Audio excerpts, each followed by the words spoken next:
Yolanda.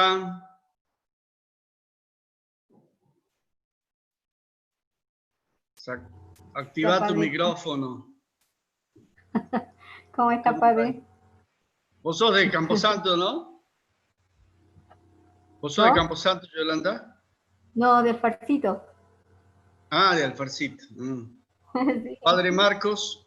¿Cómo le va, padre? ¿Cómo le va, Yolanda? ¿Cómo está usted? ¿Cómo está, padrecito? ¿Qué tal usted? ¿Cómo ¿Dónde va? está? Milagro. ¿Hacia arriba? No. ¿Dónnde está usted? Sí, Ahora. en el Farcito. Estoy Mira acá. vos. ¿Qué tal? ¿Hace frío ahí o no? ¿Está No, fresquito? está lindo. Hoy está lindo. Mira vos, qué bien. El 14 llovió acá. Estuvo muy lindo la Ah, llovida. bajo la Increíble. tierra. Sí, no es común. No es No, común que no, llueva. no es común. Hola, Ariel, ¿cómo le va? Hola, ¿qué tal? Ahí está con Hola, ¿cómo le va al heredero de Ariel?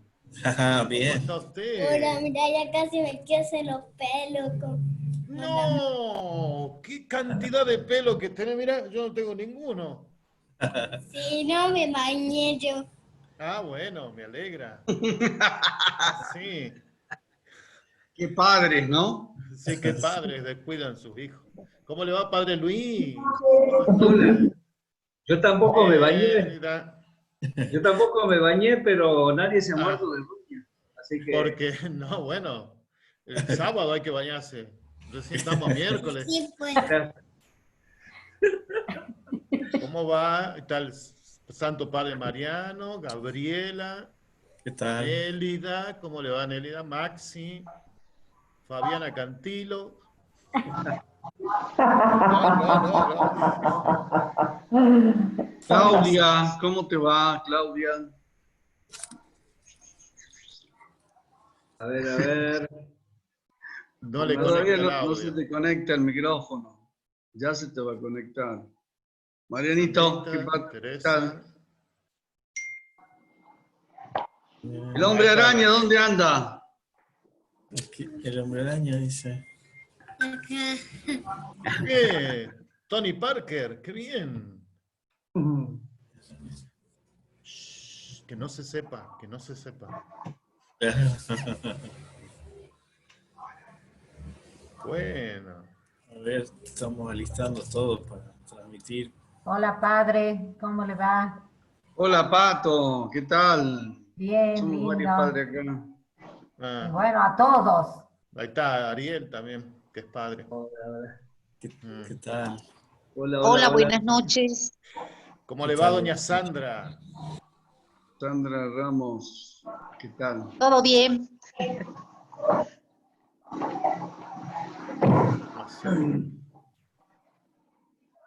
Padre Luis, ¿qué tal? ¿Todo bien? Todo bien, todo bien. Contento. Ilumínanos, Padre Luis, ilumínanos. Esperemos que pueda iluminar algo. Creo que entre todos nos vamos a iluminar. Sigue entrando gente.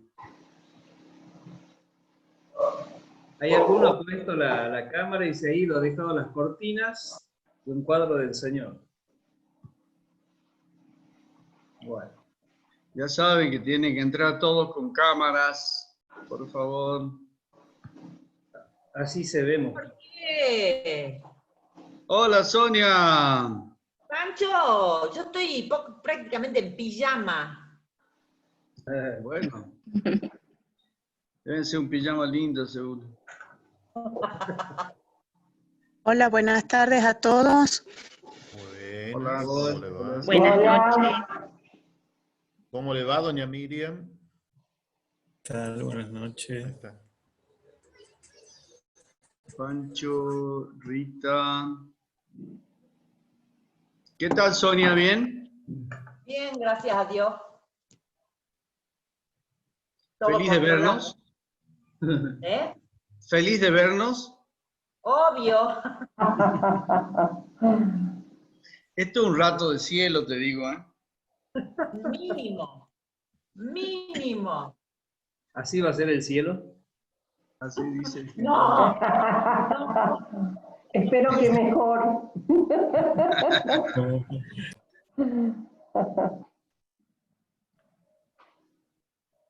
Yo lo único que quiero es el salvoconducto. Hola, Claudia. Hola, hola. Hola. Hola, ¿qué tal? Ahí viene el padre Gustavo Javier de las Mercedes Rodríguez. ¿Qué tal, Claudia, con Alexio hoy? ¿Bien? Es re linda, la verdad, ¿no, Pato? Lleva la pata por aquí. Sí, está lindísima. Muy linda. Nos Padre mostró... Gustavito. ¿Qué? El padre Gustavito está ahí.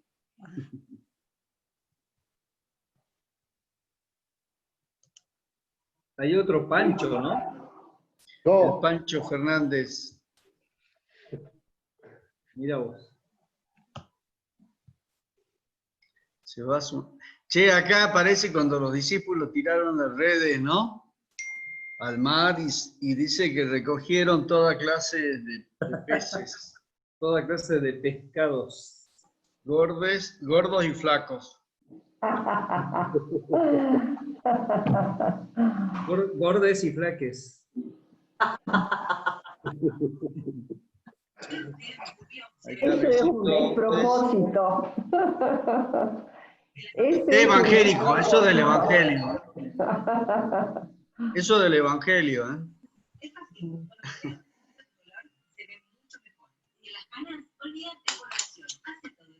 Deberíamos invitar a los testigos de Jehová también, ¿no? A esta reunión. ¿Por qué no? Rita y la ¿Para aprender de Martina. ellos? ¿Eh? ¿Para aprender de ellos Hola, o para padre. qué? Para que hagamos comunión.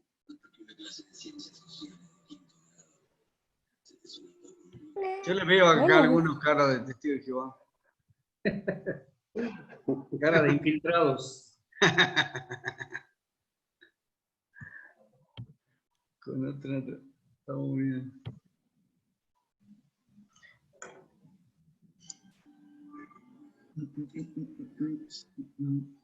Esperamos 2 minutitos más y ya empezamos, ¿ah? Bueno, cuando digáis. Ahora, bienvenidos a todos y cada uno, todas y cada una de todas ustedes. Esa parte no me gusta. Deberían cantarse algo. ¿Quién sabe cantar algo mientras esperamos? Fabiana, cantanos algo que se cante en alfarcito.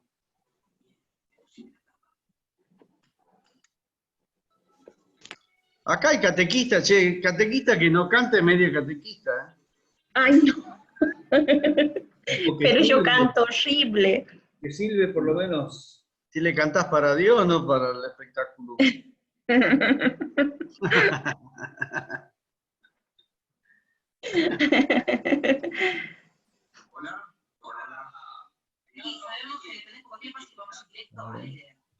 Sí, va cayendo gente.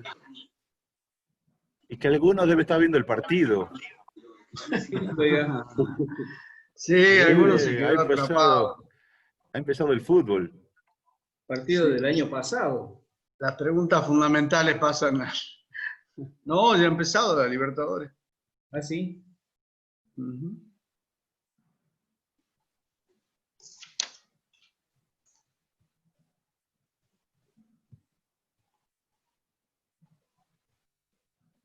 Bueno.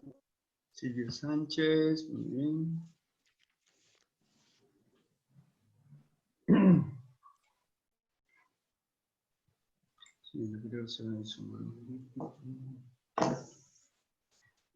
Bueno, recordando cómo hemos venido a parar aquí, a estos territorios digitales, ¿no? Recuerden que ahora no se habla ya de virtualidad, porque virtualidad parece que no fuera real, se opone real.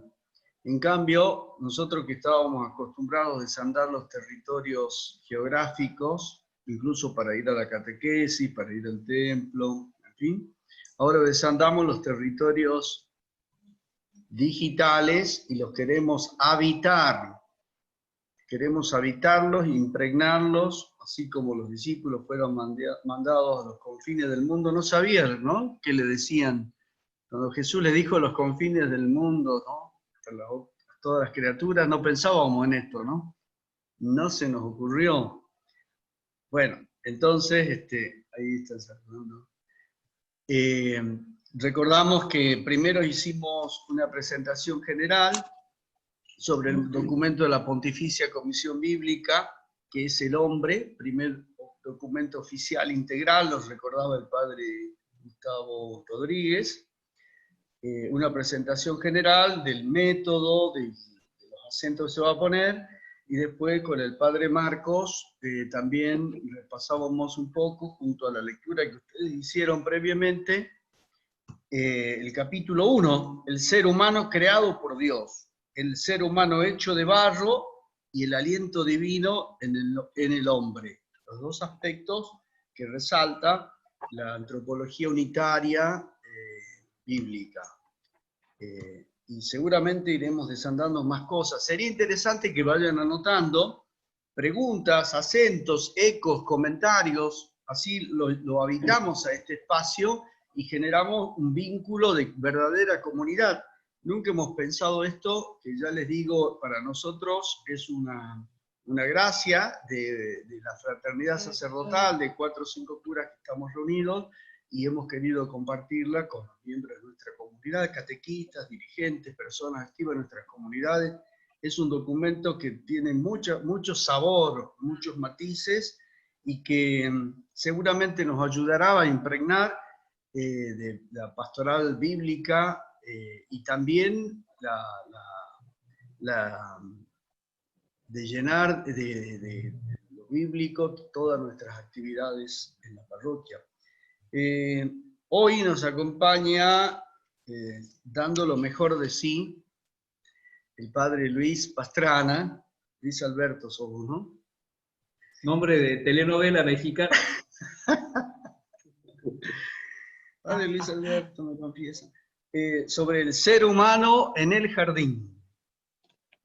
Padre, dónate. Sí, no vamos a hablar del jardín de infantes, aunque podríamos. Vamos a empezar como para introducir a este tema, que es el capítulo 2, escuchando, rezando, meditando el Salmo 8, famoso. Así que bueno, les pido que nos pongamos en presencia del Señor, que abramos nuestro corazón, nuestra mente, nuestro espíritu. Este salmo tiene mucho que ver con el tema que vamos a tratar. Y dice así: Señor nuestro Dios, qué admirable es tu nombre en toda la tierra. Tú que afirmaste tu majestad sobre el cielo, con la alabanza de los niños y de los más pequeños, erigiste una fortaleza contra tus adversarios para reprimir al enemigo y al rebelde. Al ver el cielo, obra de tus manos, la luna y las estrellas que has creado, ¿qué es el hombre para que pienses en él? ¿Qué el ser humano para que lo cuides? Lo hiciste poco inferior a los ángeles, lo coronaste de gloria y esplendor, le diste dominio sobre la obra de tus manos, todo lo pusiste bajo sus pies. Todos los rebaños y ganados, y hasta los animales salvajes, las aves del cielo, los peces del mar, y cuanto surca los senderos de las aguas. Señor nuestro Dios, qué admirable es tu nombre en toda la tierra. Gloria al Padre, y al Hijo, y al Espíritu Santo, como era en el principio, ahora y siempre, y por los siglos de los siglos. Amén. Bueno, acá en compartir pantalla es donde se pone lo operado. Bueno, ahí vamos.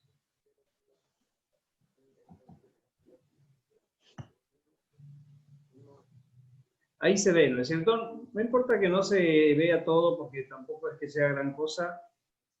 Yo no soy muy... Donde dice presentación con diapositivas, ahí ya ¿Salió se o ve. no salió? Sí te veo. Pero Sí ahí- sale, No, pero padre. el power... sí se ve. saliendo, Sí, se ve. se ve, Bueno, sí es, se ve es el una cosa Pau. muy simple. Eso, Es el hombre, perfecto. ¿sí? Genial. Es el hombre, bueno, este es el nombre de lo que estamos haciendo, un poco para recordar, pero Pancho ya se había adelantado. un itinerario de antropología bíblica. Ya la vez pasada habían tocado el capítulo 1, o la introducción y el capítulo 1, y vamos a ver conmigo el número 2, capítulo número 2. A mí me gustaría que tuvieran en sus manos, ojalá todos lo tengan en sus manos al documento, porque así lo vamos siguiendo. Porque más que exponer así como una cosa de memoria o algo o cosas nuevas y novedosas, qué sé yo, lo que me gustaría hacer es que recorramos, hagamos una lectura en conjunto de este capítulo, que se compone de 3 partes. ¿Sí? Dice, según las indicaciones del relato fundante, el ser humano fue colocado por el Creador en el jardín. Así comienza el capítulo 2, ¿sí? Deliberadamente plantado por Dios para su criatura. La fraseología usada pone inmediatamente en evidencia los aspectos positivos del destino. Un jardín evoca la forma natural, la fertilidad, la belleza y la utilidad. Mientras que la ubicación en el Edén, según el significado del término hebreo Edén, apunta a la delicia y al gozo. O sea que sería el jardín de las delicias, ¿no? Es decir, Dios crea al hombre y lo pone en el jardín de las delicias. Y dice, como veremos, al comentar el texto, tres temas principales ayudan a calificar el estatuto de Adán, que ya habíamos visto qué significaba Adán, la humanidad, el humus, definiendo en particular su contenido en relación con la tierra. En primer lugar, el tema del alimento del hombre, ahí es lo que está escrito ahí, ¿sí? Eso es lo que vamos a ver en primer lugar. Después vamos a ver el deber de trabajar confiado al hombre, el tema del trabajo, y después los animales como ayuda del hombre, o sea, la relación del ser humano con el resto de la creación, y su relación con, ¿no? Y entonces, bueno, con esto vamos viendo que esta parte, al menos del capítulo 2, trata sobre un ser humano situado. ¿Dónde está? ¿No? ¿Dónde está ese ser humano que habíamos definido en el primer capítulo y en la introducción? ¿Dónde está ubicado? ¿Y qué es lo que implica esa ubicación? Y entonces vamos a ir al meollo de la cuestión. Esto está basado... ¿Alguien habló? Este capítulo, sobre todo, está basado en el libro del Génesis, en el capítulo 2, versículos del 8 al 20, que está transcrito en el documento, pero no lo vamos a leer porque ustedes ya lo tienen ahí transcrito, ¿sí? Pero bueno, habla justamente de Dios que plantó en el jardín en Edén, hacia el oriente, y colocó al hombre ahí, y termina diciendo que no es bueno que el hombre esté solo, voy a hacerle a alguien que le sirva de ayuda. Después dice, el hombre puso el nombre a todos los ganados y los pájaros del cielo. Bien, entonces, la obra divina de los orígenes tiene como primera intención proporcionar a los seres vivos el alimento necesario para la supervivencia y el crecimiento, ¿sí? Que Dios crea, dice, los animales, las plantas, el universo, y todo apunta en general hacia el alimento, ¿no? Los frutos de los árboles para comer, y al hombre se le permite aprovecharse de todos ellos, ¿no? Incluso del árbol de la vida, incluyendo solamente el del conocimiento del bien y del mal. Este límite, dice, no ofende a la generosidad divina ni a las expectativas humanas, sino que por el contrario es un elemento necesario para definir el estatuto propio del ser humano. El ser humano no es el creador, no es el hacedor de las cosas, sino que es el que recibe las cosas para administrarlas. Dice, 2 veces el narrador dice que el Señor colocó a Adán en el jardín, 2 veces, ¿sí? La primera como preparación para apreciar la calidad del don divino, y segunda para introducir el encargo de trabajar y custodiar lo que le ha confiado. Eso como en primera medida. El cometido del ser humano también se formula mediante 2 raíces verbales que tienen como complemento directo un pronombre femenino, la tierra, ¿sí? En primer lugar, digamos, el primer concepto sería el trabajo, y el segundo concepto sería el cuidado, ¿sí?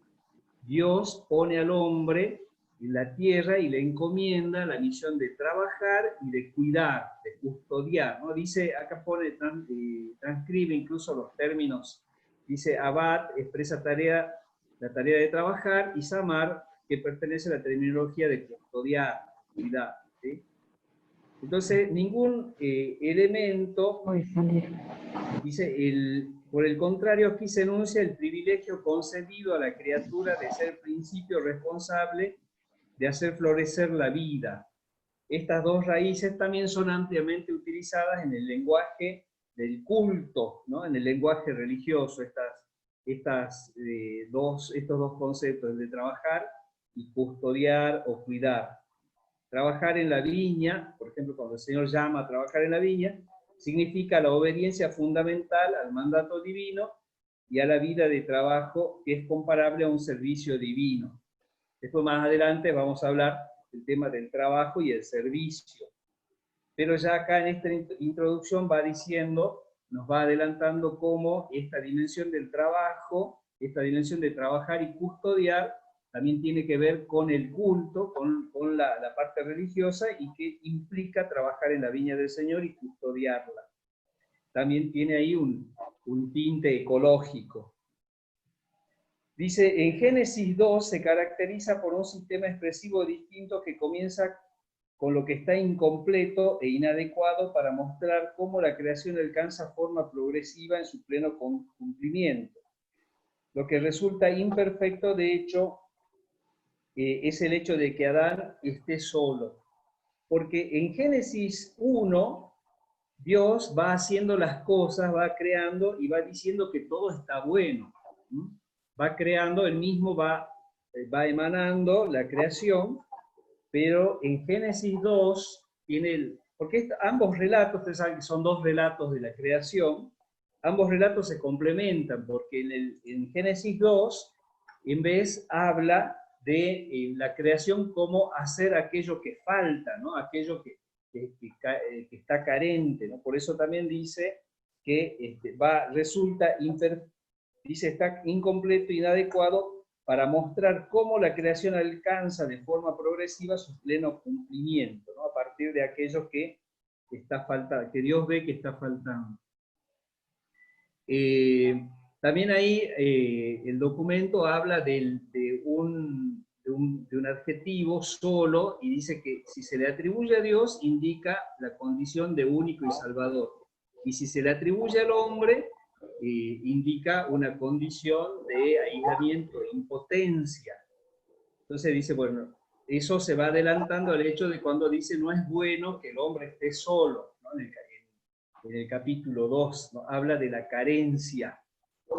Y dice, viene al rescate de Adán proporcionándole una ayuda, o quizá mejor un aliado, ¿no? Eso digamos, para entender mejor, porque a veces se ha tergiversado, ¿no? Esto de la creación del hombre y mujer. Entonces, dice más bien, la traducción dice, le pone un aliado que no solo lo libere de una pretensión así egoísta de creerse solo en la tierra, sino que también le ayuda a llevar adelante el encargo de Dios que Dios le ha encomendado, ¿no? El perfeccionamiento de la creación. Quiere una ayuda, le pone una ayuda que es literalmente como frente a él, una ayuda que no que lo enfrenta, sino que está frente al hombre, que es un semejante. Después, bueno, dice, el Creador pretende ayudar al ser humano poniéndole delante una ayuda visible, concreta y apropiada para hacerlo salir de su soledad. Esto viene de la mano de que el hombre no encuentra una ayuda apropiada entre los demás seres de la creación, ¿no? Ni en las plantas, ni en los animales, y sí lo encuentra cuando Dios crea a la mujer, ¿no? Dice, por eso pretende ayudar al ser humano poniéndole delante una ayuda visible, concreta y apropiada para hacerlo salir de su soledad. En el primer relato era el Creador quien ponía al hombre y valoraba las obras. Esta es otra de las diferencias, ¿no? En todo esto vamos viendo cómo la Sagrada Escritura trata, ¿no?, el tema del hombre, ¿no? Dice en el primer relato, el creador es el que le da el nombre a todas las cosas y valora las obras de sus propias manos. Por el contrario, en el segundo relato, el hombre es el llamado a poner el nombre a la variedad de los seres, ¿no? Son dos maneras distintas de referirse al ser humano frente a la creación, situado frente a la creación, ¿no? Y poner el nombre en la Biblia implica justamente tiene una razón de dominio. Poner el nombre a algo o cambiarle el nombre a algo implica una razón de dominio, como también implica una misión. Fíjense que a Abraham le cambian el nombre, a Sara le cambian el nombre, cuando anuncian el nacimiento de Jesús también le dan un nombre. Siempre el nombre implica justamente una razón o de dominio o de misión. Y entonces cuando en el Génesis 2 Dios le da al hombre la potestad de nombrar a todas las cosas, justamente le está dando una razón de dominio y de misión de las cosas, ¿no? Así que el hombre le asigne una misión también a las cosas. Dice, un ejercicio de discernimiento sapiencial. Entonces Dios le está confiando al hombre un ejercicio de discernimiento sapiencial que sabe reconocer las semejanzas y las diferencias entre los seres y sabe jerarquizar los grupos y conjuntos, sabe colocar a cada uno dentro de una escala de utilidad. Bien. Por otro lado, la imposición del nombre representa para los antiguos una forma también de poder. Expresa en nuestro relato lo que decía la terminología dominar, con la aclaración de que este poder se pone en ejercicio mediante el conocimiento y la palabra. Es decir, no es un poder, un dominio coercitivo, sino que es un poder en cuanto al conocimiento, en cuanto a inteligencia y en cuanto a la palabra. Dice, esta sección narrativa, con la afirmación de que el hombre no encontró ninguno como él que le ayudase, esto abre paso al nuevo y definitivo acto creador con la construcción del ser humano como hombre y mujer. La conclusión de la obra será objeto del capítulo tercero, del capítulo tercero de este apartado, ¿no?, de este documento. No disminuye la riqueza de cuanto el Señor ha hecho anteriormente, como vamos a mostrar seguidamente. Bueno, hasta ahí la introducción es justamente sobre el tema de cuando en la Biblia se hace el relato de la creación y cómo en esta parte del libro del Génesis, capítulo 2, versículos del 8 al 20, cómo es que trata esa creación que Dios ha hecho en el hombre, cómo la Biblia concibe, ¿no?, al ser humano a partir de todo esto. Dice acá, agrega el documento el tema de los ángeles, ¿no? Agrega, a los que les guste la angelología, digamos, el tema dice que en esta acción creadora del Génesis, primeros capítulos, está focalizada en la tierra y en el ser humano. Por eso es que no encontramos, dice, relatos en los orígenes, ninguna alusión a la creación de los seres celestes, los que son próximos al trono de Dios, sino que a lo largo de la Sagrada Escritura, a lo largo de la Biblia, se va mencionando en calidad de mensajeros, en calidad de artífices de salvación, en calidad de distintas cosas, algunos de estos seres, ¿no? En algunos casos dice, reciben calificaciones específicas, querubines, serafines, principados, potestades, y también son designados con nombres propios, Gabriel, Miguel, Rafael. La criatura humana experimentará constantemente la presencia benéfica mediante la cual el Padre interviene en favor de sus hijos e hijas. Esto como apartado, ¿no? Porque dice, el relato de la creación habla de la creación de todo el universo, menos de estos seres que después aparecen, seres existentes a lo largo de la Sagrada Escritura. Eso como introducción. Sí, ahora vamos a ir acá a esta parte donde dice el alimento del hombre. A mí me gustaría, porque yo sé que tal vez alguien recuerda algo, quiere decir algo, porque esto no es digamos, no estoy haciendo un tratado de la creación, lo que estoy haciendo es tratando de leer con ustedes el documento que me parece riquísimo, así que si alguien quiere agregar algo, agregue, así después ya pasamos a la otra parte.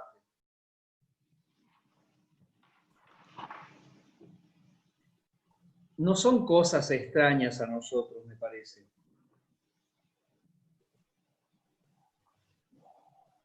Cric, cric. Bueno, vamos a pasar entonces, parece, a la parte esta primera del Perdón, alimento. padre, no sé si me escucha, tenía apagado el audio. Ah, bien, bien.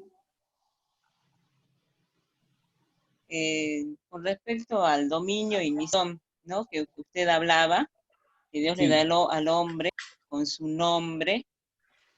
Por ahí me resuena esto del hecho de que somos los dueños, ¿no? de la creación y tenemos dominio sobre ella. Entonces, por ejemplo, dando una clase la vez pasada a mis alumnas, una niña me pregunta el tema de los animales, ¿no? Vio que con de la onda vegana, vegetariana y esto de que por ahí encontramos respuesta, ¿no? Claro. Ahora, lo que vos decís, ¿cómo es tu nombre? Discúlpame, Silvia. Silvia. Sí, Silvia, eso que vos estás preguntando tiene respuesta un poquito más adelante. Está bueno que lo digas porque justamente lo que hemos hablado del tema del dominio apunta a eso, a aclarar cómo es el dominio que el ser humano creado a imagen y semejanza de Dios tiene sobre la creación.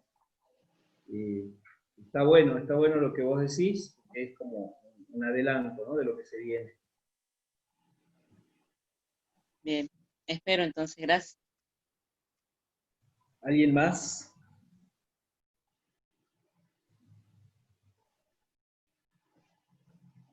Bueno, vamos a pasar al tema del alimento del hombre,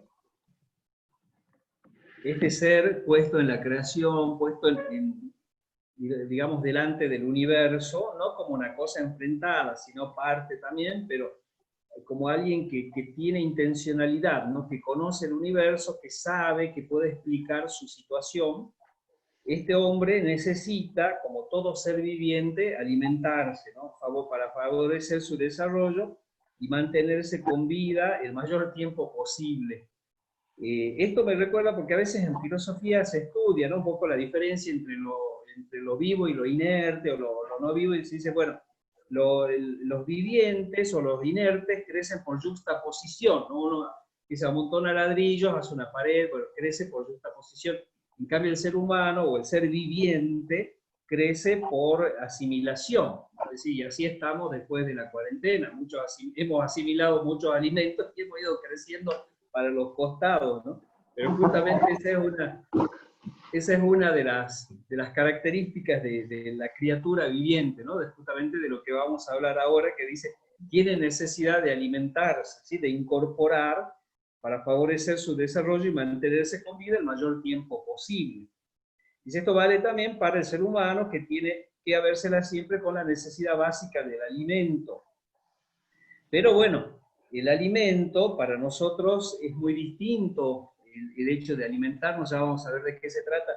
Pero por ejemplo, el ser humano, por ejemplo, los que son expertos en marketing, estudian todo este tema de las necesidades y la alimentación, y dice, bueno, el ser humano hasta llega a alimentarse o a comer signos, ¿no? Porque no es lo mismo comer en un restaurante de, qué sé yo, de un hotel 5 estrellas, o a ir a una vereda, o ir a comer pizza en el Mercado San Miguel, por ejemplo, digamos así.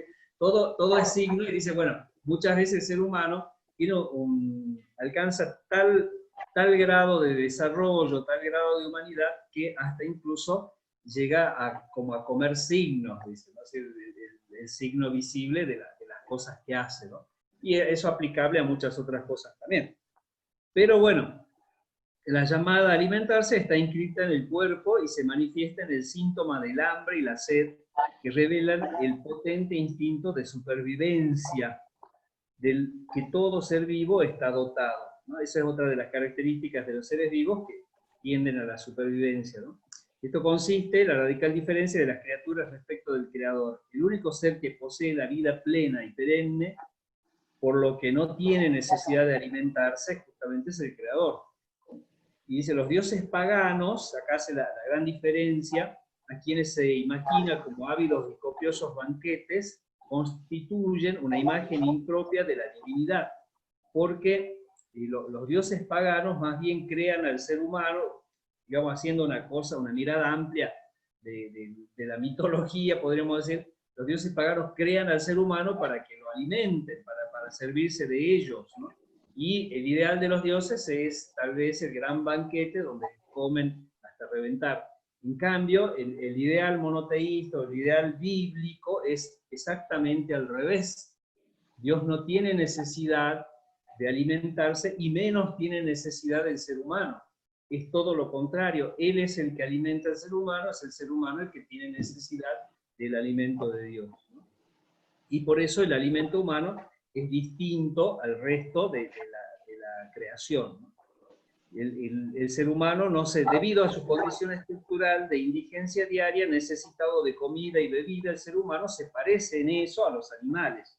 Sin embargo, muchos rasgos caracterizan su relación con el alimento de una manera muy específica.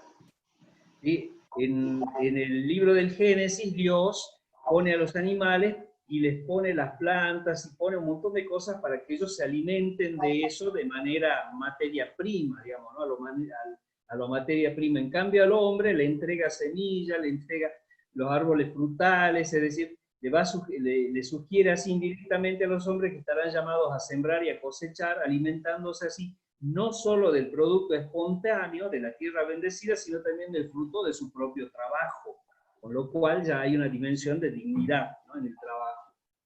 Además, los seres humanos no devoran el alimento con el único propósito de saciar el apetito, sino que son capaces de saborear.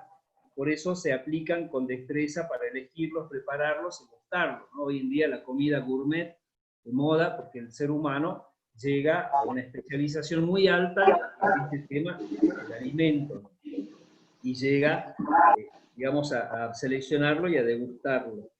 Además, los seres humanos, dice, no devoran el alimento, perdón, de hecho, aquí tenemos otro importante rasgo distintivo para el ser humano. La alimentación no constituye solo una necesidad natural, sino que presenta más bien un factor cultural e incluso espiritual. Digo porque, por ejemplo, un padre que alimenta a su hijo, está dándole en esa alimentación, le está dando amor, ¿no? Y cuando hablamos de factores culturales, también la forma de alimentarse es la que distingue a los distintos pueblos. Yo creo que el otro día me mandaron un video muy lindo de los chinos, que están avanzados años luces de nosotros en cuanto a la tecnología, y entonces, y en el video mostraban cómo desde la casa, así como están ustedes ahora frente a la pantalla, así desde la casa, manejan las máquinas que excavan las minerías y extraen los minerales. Y es una cosa de maravillarse, uno ve el video y se queda maravillado por todas las cosas que el ser humano puede hacer con la robótica desde la casa y estando a kilómetros del lugar donde está la maquinaria y extrayendo minerales. Y termina el video y abajo en los comentarios del grupo uno pone, va, y después van a comer murciélagos. Entonces, claro, digamos, eso es como un factor, ese es el factor cultural, digamos, que le agrega, ¿no? Es como decir, ¿qué tanto jorobar con esto si después terminan comiendo murciélagos? Bueno, pero, digamos, en eso dice este documento que el alimento no solo es un factor, un factor así, digamos, fisiológico, sino que para una necesidad fisiológica, sino que es también un factor cultural, un factor que hace incluso a la vida, a la parte espiritual, ¿no es cierto?, de las personas. Incluso provoca intercambios comerciales cuando se compra y se venden las cosas, los alimentos. Por lo tanto, este tema del alimento humano trae aparejado, es una gran bendición, además de otras bendiciones, pero estamos hablando de esto, es una gran bendición porque trae aparejado muchos factores en torno al alimento, ¿no? siempre el ser humano, en torno al alimento, ha movido muchas cosas, ¿no? Yo me acuerdo que si ustedes han ido a la ruina de Tastil, por ejemplo, los antropólogos que se hacen la fiesta en esas ruinas, dicen que en las excavaciones de las tumbas y todo eso se encuentran materiales e incluso restos de alimentos que no pertenecen a esta zona geográfica, ¿no? Hay alimentos que vienen desde el Chaco, incluso desde el mar. Entonces, cómo el alimento termina siendo un factor también de bendición y de unidad, de unión para el ser humano, ¿no? Y dicen, siendo capaces de asumir dimensión simbólica, pueden dar alimento, se puede dar un sentido más elevado todavía en el sentido espiritual, ¿no? El pan partido que se convierte en signo de la alianza, del cordero sacrificado sobre el altar, se interpreta como la ofrenda de uno mismo a Dios. A la renuncia del ayuno expresa el hambre del corazón y las realidades más deseables para el alma, que comparan a comidas exquisitas y bebidas refinadas. Entonces estamos hablando en definitiva de la Eucaristía, ¿no? Como el alimento, de ser una cosa básica, uno puede ir construyendo a partir de eso y llegar a lo más sublime, que puede ser el alimento de la palabra de Dios, el alimento eucarístico también. Bueno, después el alimento como don divino. Vamos a ir apurando estas partes. Dice, el Señor expresa así la bendición primordial del Señor expresa así como la actuación paterna que asegura sustentar la vida de las personas. Siempre la bendición del Señor en el sentido bíblico tiene mucho que ver con el tema del alimento, obviamente, ¿sí? Obviamente.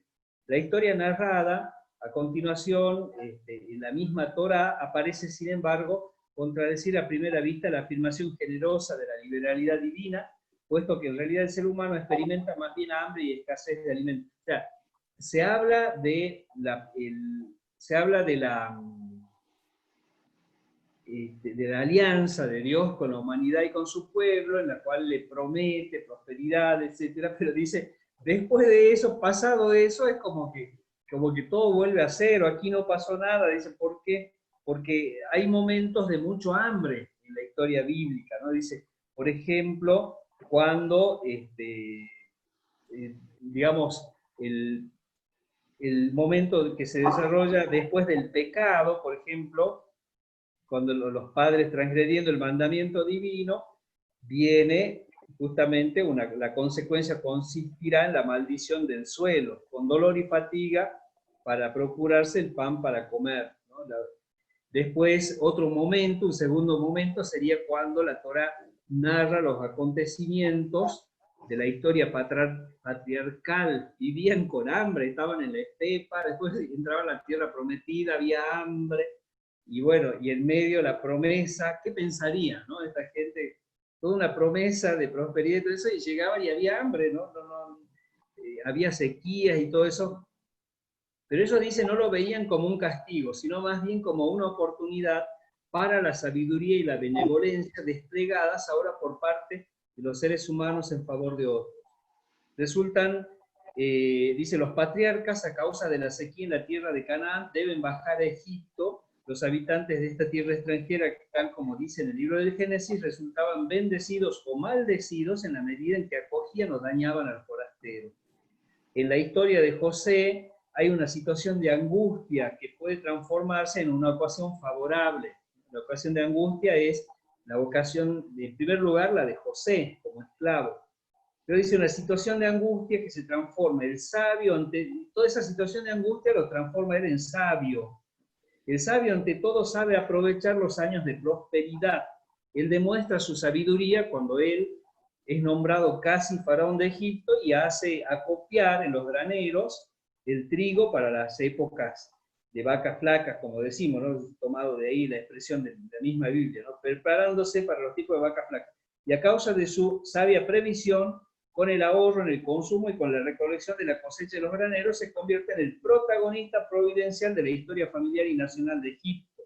Se encuentra en la abundancia, recibe una llamada a su conciencia para abrir sus depósitos, favoreciendo a los hambrientos. En lugar de ser una maldición, la indigencia se convierte en factor de relaciones de gran valor ético, que manifiestan el florecimiento del bien mediante la justicia con los misericordiosos. Una tercera consigna de este tema, ¿no?, del alimento y del hambre, es, por ejemplo, o sea, también hay una gran promesa, pero después el pueblo se pasa 40 años hambriado en el desierto, ¿no? Dice 40 años de Israel que caminó en el desierto viviendo la experiencia del hambre y de la sed. El alimento sobre el alimento como regalo de Dios presenta tres matices, ¿no?, en esto. Uno, que se afirma sobre todo la idea de encontrarse con Dios en la estepa. Eso, digamos, a colación del hambre, la promesa es encontrarse con Dios. Sin embargo, el segundo matiz es, sin embargo, aquella prolongada situación de privación de Israel experimentó peso a sus constantes rebeliones, la continua providencia de parte del Señor. Recuerden ustedes el maná que les llovía, después el agua que sale de la piedra. Después, en el libro del Deuteronomio, reflexionan sobre el tema del desierto y aportan un último elemento de reflexión con la intención de ayudar a comprender el misterio del amor de Dios y en la concesión de su don vital. Moisés dice que el desierto fue un tiempo de prueba, no es solo un castigo ni tampoco un lugar en el que aparece el maligno de una inesperada ayuda celestial, el milagro de una inesperada ayuda celestial, ya que es también el periodo de educación en el que el ser humano ya es llamado a discernir. Se convierte en ocasión para el descubrimiento a la vida de Dios, relativo a la vida de Dios. El hambre que repugna a la carne es, en cambio, una admirable oportunidad que tiene el corazón para acceder al sentido de la existencia. Si la vida es alimentarse de Dios y de su palabra, esta es la razón por la que el fiel paradójicamente puede también ayunar, no solo como acto penitencial, sino como lugar de oración y asimilación de la Torá. Entonces, dice, si nosotros creemos realmente que la vida es alimentarnos de la palabra de Dios, entonces esto es un motivo para ayunar, dice, ¿no?, que es profundizar en eso. Después vamos a ver, elegir el alimento también tiene normas restrictivas en Israel, ¿no?, con respecto a la santidad y todo eso. Del pueblo no comen cualquier alimento, no comían chancho, no comían animales impuros. Después en la historia también de Daniel, cuando se privaban de comer la comida del rey Nabucodonosor y estaban más, dice, se alimentaban solo de legumbre y agua, y tenían mejor aspecto y estaban más jóvenes y robustos, ¿no? Así que habrá que ver qué alimentos comían para que busquemos. Después dice, recibieron también el don de la sabiduría superior de todos los magos y adivinos del reino de los caldeos. Y después, bueno, dice que también los rituales dionisíacos tenían como finalidad el alimento, ¿no?, la comida así en abundancia, pero justamente no es tomado de esa manera por el pueblo de Israel. Elegir el alimento justo, escribe el Coelet, he comprendido que el único bien es disfrutar y pasarla bien, pero que el hombre coma y beba, se regale en medio de sus fatigas, es don de Dios, ¿no? El Coelet es un libro existencial, ¿no?, del Antiguo Testamento, donde relativiza mucho la vida de la fatiga del hombre, dice, nos pasamos laburando, trabajando, al final, ¿de qué le sirve al hombre? Pero bueno, dice, la indicación del Coelet se puede aceptar por el valor fundamental y emblemático que adquiere la comida en la vida de las personas en cuanto a asimilación gustosa del fruto del propio trabajo, y al mismo tiempo como aceptación de lo que Dios ha dispensado a sus criaturas. La centralidad antropológica del alimento no implica, sin embargo, una exaltación impropia del mismo. Hay que comer con moderación y también alimentarse de buenos alimentos. Se encuentra miel, la miel que alimenta al justo, pero no te empaches y vomites, dice, ¿no?, la Sagrada Escritura. Después dice, lo que se debe controlar y limitar, para no degenerar en borrachera y aturdimiento y rencillas, ¿no? Está diciendo qué es lo que encontramos en la Biblia sobre el tema de alimentos. Y hay un proverbio que dice, ¿de quién los quejidos, de quién los lamentos, de quién las peleas, de quién los pleitos, de quién las heridas sin motivo, de quién la mirada extraviada? De la gente que se pasa con el vino y anda cantando bebida, y anda catando bebidas. No mires el vino, que tono rojizo, que brillo de los... No. Se refiere justamente a los excesos, ¿no? Porque justamente la mentalidad bíblica en el Antiguo Testamento, si bien pondera todo lo que es el alimento, pero también rechaza todo lo que es exceso. Bueno, después habla del libro de Job, ¿no? Que dice, el autor del libro de los Proverbios relativiza el placer del paladar, privilegiando los valores de la tranquilidad y la paz, sin los cuales el mismo banquete se vuelve desagradable. El sabio sabe que solo puede gustar de veras el alimento exquisito de su mesa si es fruto de la justicia y de la generosidad. Y dando un paso más adelante, dice, el alimento terrenal, por muy abundante y sabroso y nutritivo que sea, si no da sabiduría, no es buen alimento. Según cuanto leemos en Proverbio, come miel, hijo mío, que es buena, el panal es dulce al paladar, así es la sabiduría para tu vida. Siempre está en relación con los bienes espirituales, ¿no? El bien material con el bien espiritual. Después, el deseo de la vida, del alimento material. Bueno, viene una alabanza agradecida, la súplica de un alimento espiritual. Una alabanza agradecida porque Dios es el creador providente que distribuye el alimento en forma continua y universal a todos los vivientes. Después suplica también sobre el alimento espiritual, la súplica de un alimento espiritual. La súplica a fin de obtener el pan no está muy presente en el Salterio. Fíjense que en los Salmos no habla mucho del pan de manera directa, ¿no? Por así decirlo, es un poco indirecto. Es como si estuviera incluida en el reconocimiento elogioso a un Dios que no defrauda de las expectativas del hombre.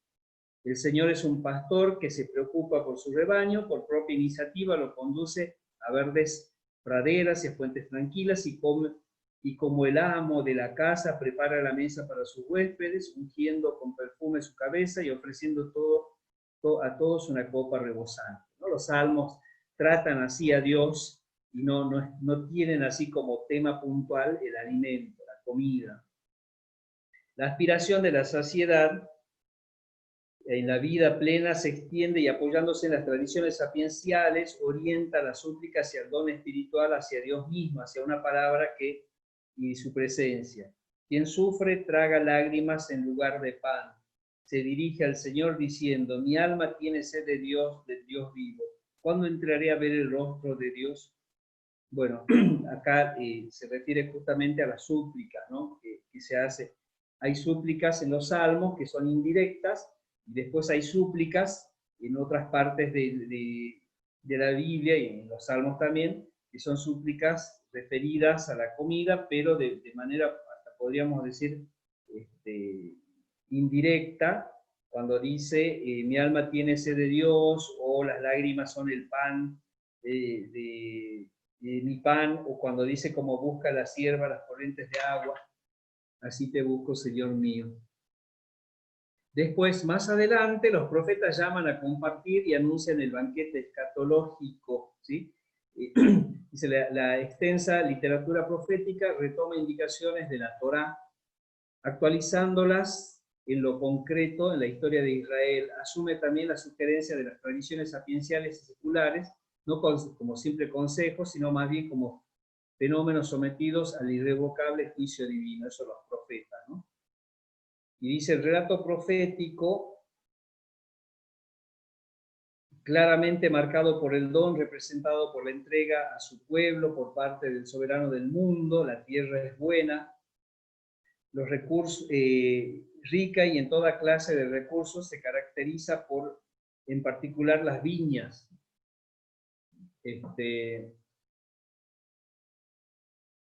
Bien. Después, ¿cómo vamos de tiempo? Vamos recontra atrasado. Vamos a pasar del tema del alimento, vamos a ir el pan dado por Cristo, ¿sí? Los evangelistas no solo presentan a Jesucristo como el gran profeta, sino como el pan vivo bajado del cielo. De hecho, después Jesucristo enseña, ¿no?, en la oración de los cristianos el pedir por el pan, ¿no? Dice, Padre amoroso no dejará de mantener a sus hijos. Por eso Jesús les advierte, no estén agobiados por la vida pensando que van a comer o beber. O sea, Jesucristo, toda esta dinámica del alimento y de la búsqueda del alimento y la ocupación por el alimento, sea material o espiritual, Él la lleva más allá a la búsqueda y al hambre que se manifiesta, por ejemplo, en las bienaventuranzas, ¿no? El hambre y sed de justicia, el hambre de los otros, ¿no? Cuando él manifiesta, tiene sed, ¿no?, por ejemplo, con el pasaje de la samaritana.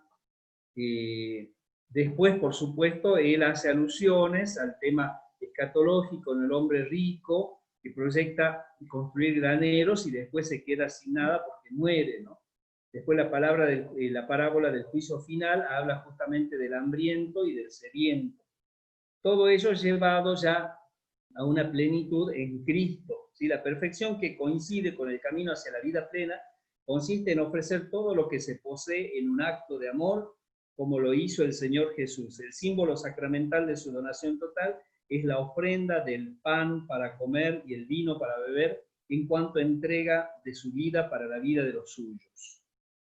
Bueno, después la comida en los ritos religiosos, nosotros tenemos la Pascua, la misma celebración eucarística tiene ese tinte de comida, pero viene también de la superación, ¿no?, de la regla judía.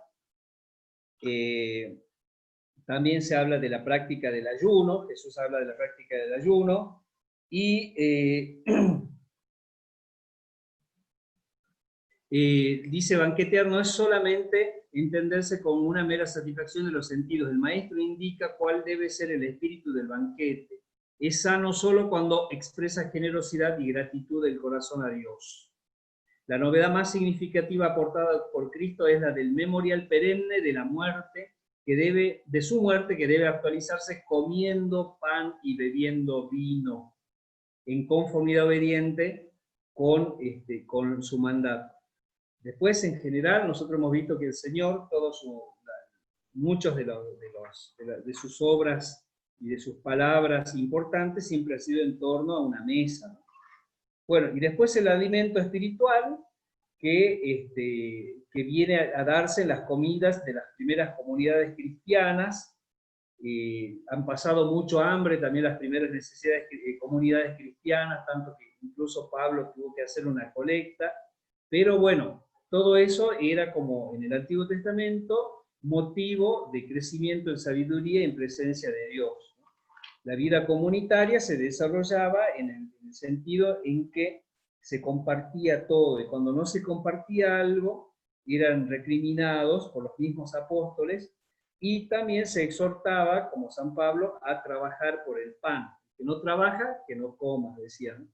Y exhortaba así a la paz y a la comunión fraterna, porque si no, había gente que se pasaba charlando y viendo qué hacían los demás, con lo cual generaba malestar. Bien, eso en cuanto al alimento.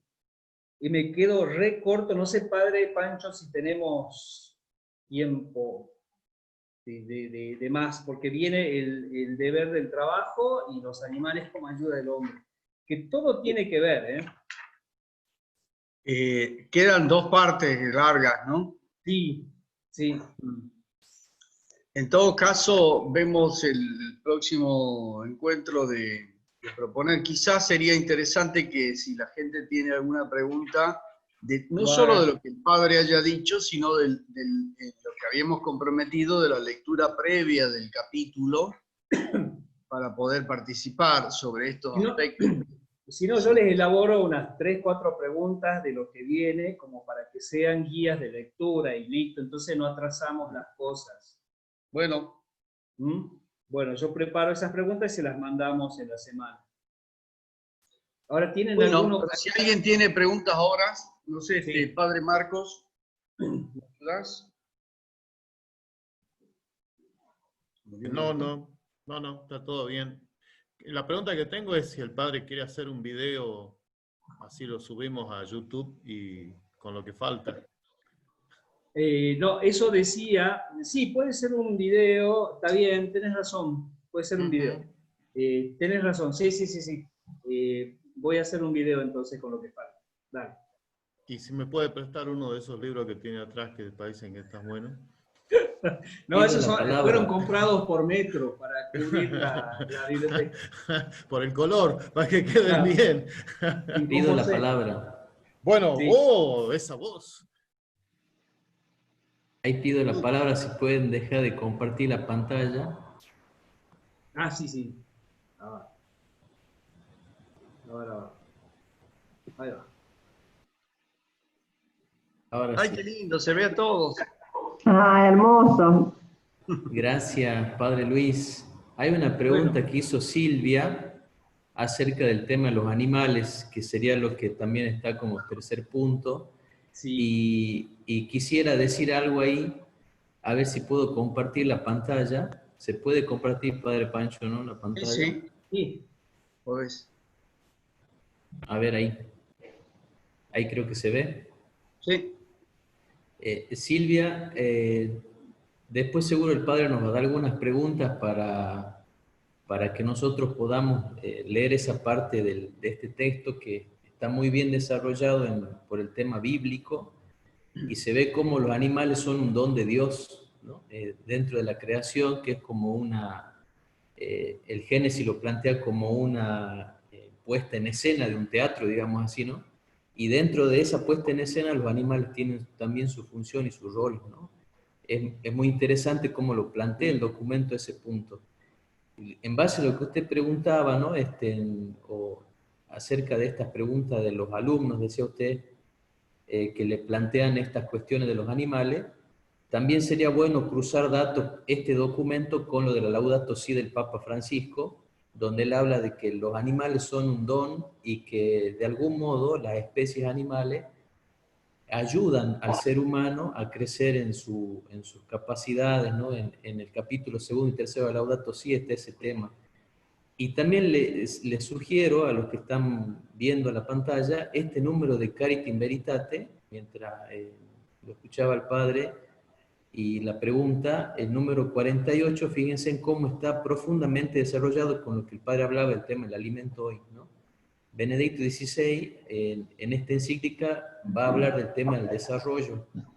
Y en el tema del desarrollo toca el tema de los alimentos y la relación del hombre con el ambiente natural, ¿no? Ahí se lo fui subrayando un poco. Y va a subrayar, ¿no? En este número, yo solamente rescato ¿no? Que frente a esta relación del hombre con el ambiente en el cual están también los animales, hay como dos visiones que se entrecruzan, una que ve la naturaleza como un tabú y otra que ve esta mirada de la naturaleza como un abusar de ella. Dice Benedicto, esas dos visiones se tienen que iluminar con la visión cristiana, ¿no? Y va a decir más adelante, ¿no? Que el mandato es de lo que ha dicho el Padre Luis también, guardar y cultivar la tierra, y que se lo dijo la exposición pasada, el miércoles, me parece pasado, ¿no?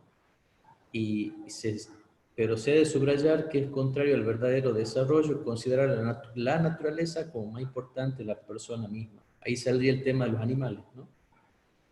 Eso origina, dice Benedicto, actitudes neopaganas, panteísmo, posiciones contrarias a ello serían la tecnificación. Y fíjense en esta frase, Benedicto, no él habla de una gramática, lo que decía el Padre Luis, que hay una finalidad en todo el tema de los alimentos, ¿no? Benedicto habla de una gramática, o sea, aquello que se va expresando, declinando, narrando de esa relación del hombre con los animales, con la creación en la producción de alimentos, y eso sería también una gramática del desarrollo, ¿no? Y este punto después lo va a seguir desarrollando Benedicto, pero me parece importante encontrar en este número 48 de Caritas in Veritate quizá un aporte a lo que se está diciendo con lo de Laudato Si, más esta parte del documento, creo que le puede servir para responderle a las preguntas de sus alumnos, Silvia, que preguntaba. Ahora se lo mando ese número ahí también al chat. Era eso. Bien, muchas gracias, padre. Para cómo me quedé, me hizo la pregunta del minuto 39 del Zoom, entonces me imagino que todas quedaron pensando ahí, y 15 días después las veo, así que bueno, ya mañana tengo de nuevo cosas para, seguramente me van a escribir preguntas. Muchas gracias.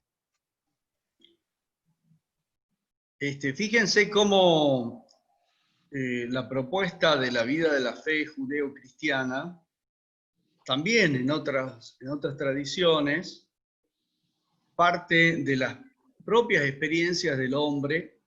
Acá se está hablando de alimentarse, de trabajar, para hacer una profundización en la vida cotidiana, desde lo cotidiano en la realidad. Cuando desplazamos nuestra atención hacia las fórmulas dogmáticas, nos perdemos la vida, la capacidad sapiencial, decía el padre Luis, ¿no? De gustar las cosas que tenemos enfrente. Creo yo que una de las tareas propias de la vida de la fe, siguiendo la misma actitud de Jesús, es hacer mirar la realidad. Jesús partía, miren los pájaros del campo, ¿no? Miren los pájaros, miren las flores del campo, miren la vida, ¿no?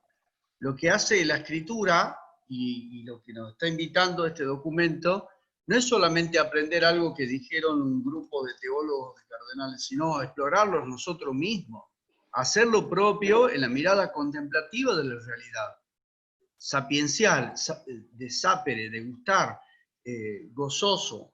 En lo que se expuso hoy hay muchos sabores distintos. Es como una gran ensalada que tiene unos sabores exquisitos y que el Señor nos ha presentado. Por eso, como el concilio dice, el pan de la mesa de la palabra y la mesa de la Eucaristía está hablando de verdaderos sabores.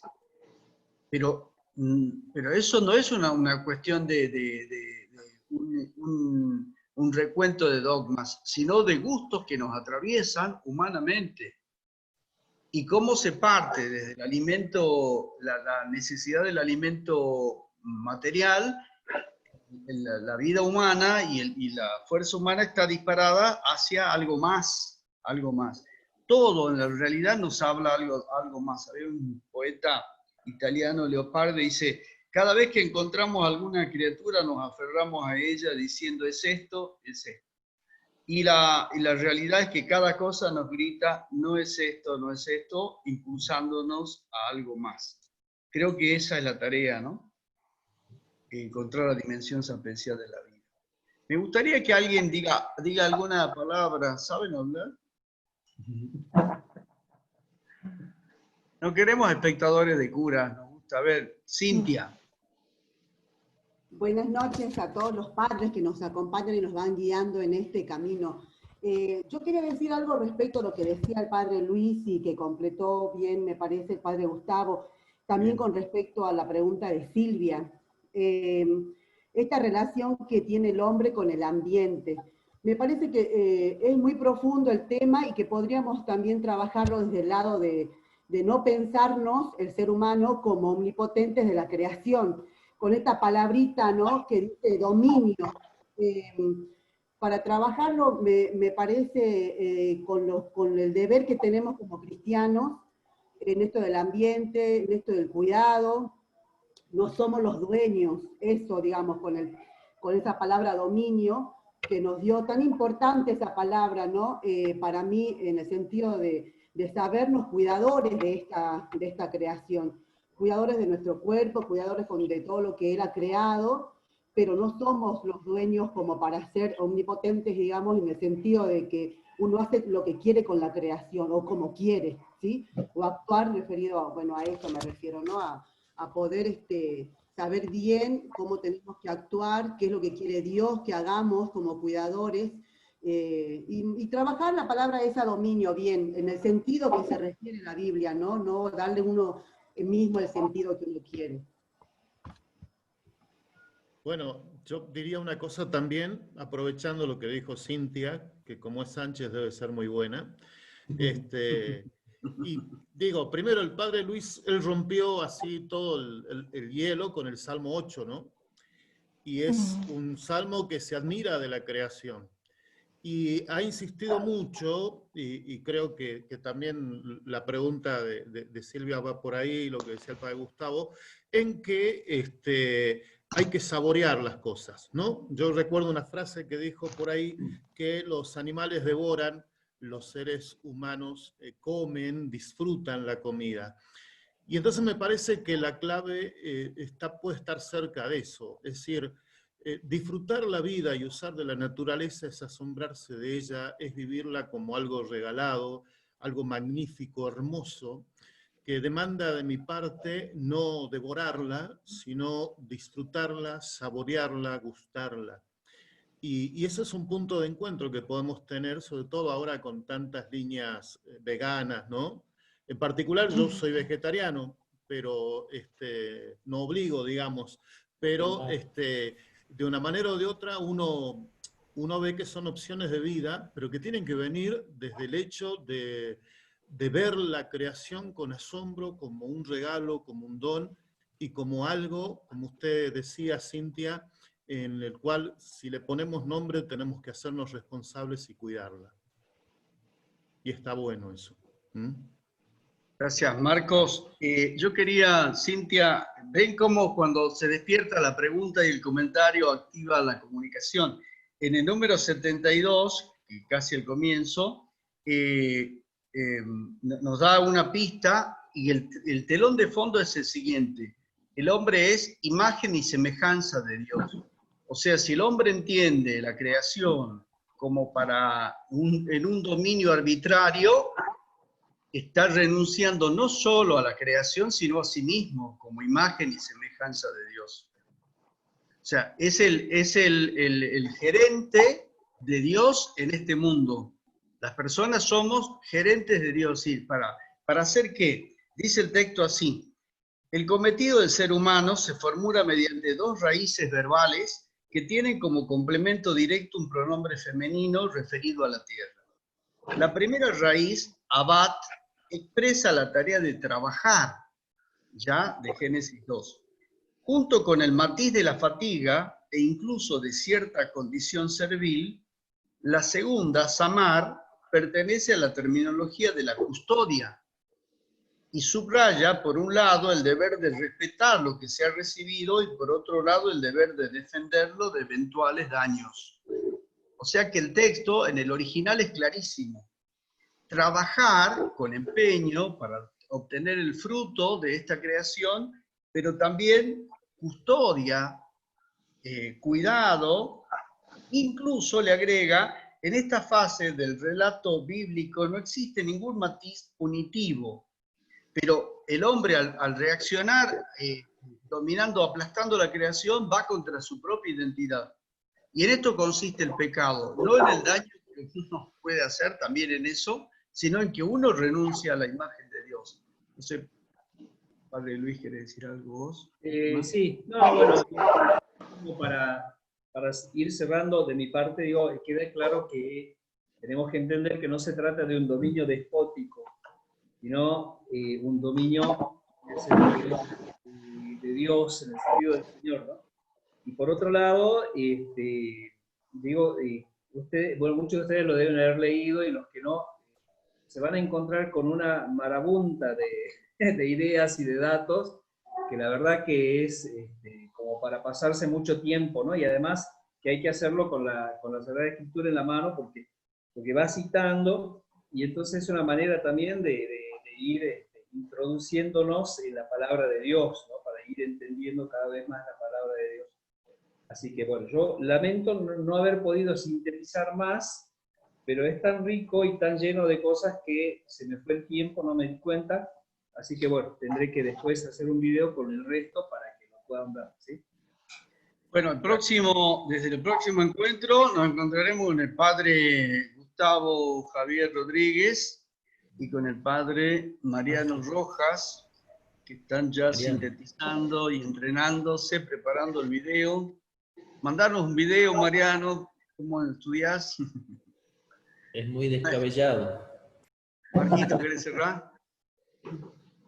No, agradecer la participación e incentivarnos, así como el padre Luis nos fue haciendo una lectura guiada, digamos, a leerlo, ¿no? Como él dice, con la palabra de Dios en la mano, que a eso apunta el documento, a que leamos la Biblia, ¿no? Y bueno, esperar con ansia lo que diga el padre Gustavo, desde su sabiduría, que anda bastante filoso, y el padre Mariano, que va a cerrar todo. Así que bueno, agradecerles a todos la participación y también compartir el espacio. Muchas gracias. Bueno, muchas gracias a todos. Hasta luego. Bueno, gracias a todos. Un aplauso para el padre Luis. Muy bien. Para vos. Chao, gracias. Buen descanso.